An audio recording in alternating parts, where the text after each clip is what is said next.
Hi everyone, welcome to your weekly recap. My name is Mahara Wayman. I'd like to talk to you today about the challenge that we sometimes face when we eat out. The topic is what's on the menu, and what I found from talking to my members this week is while most of us eat out on a fairly regular basis, that's sort of the lifestyle that we have right now, many of us fear eating out. How many of you think to yourself, okay, we're going out tonight for whatever reason. I can't stay on plan if I'm eating out, so I'm not even going to try. I'm just going to eat what I want, cross my fingers, and hope that I don't gain. Well, you don't have to have that attitude. There are great tips and tricks to navigate the murky waters of dining out, and that's what I'd like to chat with you about briefly right now. So let's look at some of the best tips and practices that we know and that I heard from all of you in meetings across the territory this week. So number one, check out the dining out section in your plan guide. It has savvy advice and best bets listed by cuisine. Don't miss that one, it's great. Also, decide ahead of time how many smart points you're willing to use on this experience. Now, you can do that by going online and looking at the restaurant's menu guide. Typically, they have the nutritional information, and you can figure out ahead of time what's going to work best for you or what is worth it for you. Also, this is my personal favorite. I eat a little bit before I go out because it takes the edge off my hunger. I am more likely to overindulge when I'm hungry, and I suspect you are too.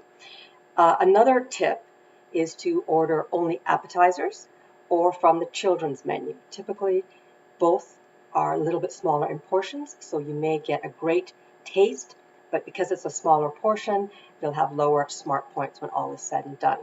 Divide and conquer.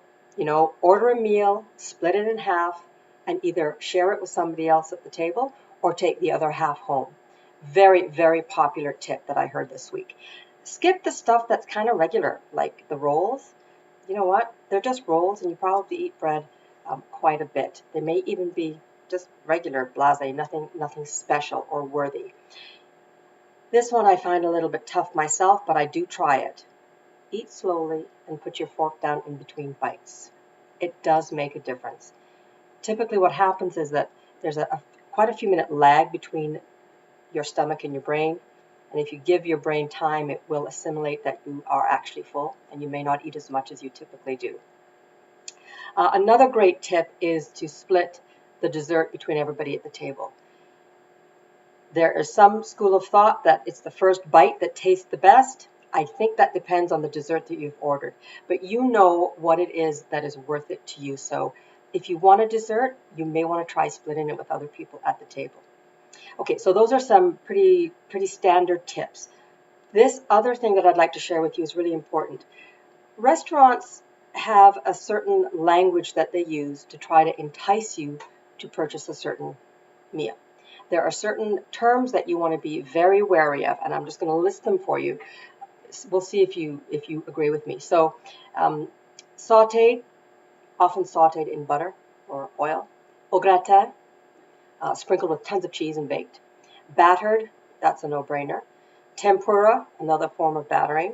Hollandaise, OMG, Hollandaise sauce is loaded with smart points. So if you have to have it, maybe you can have it on the side rather than smothered over everything.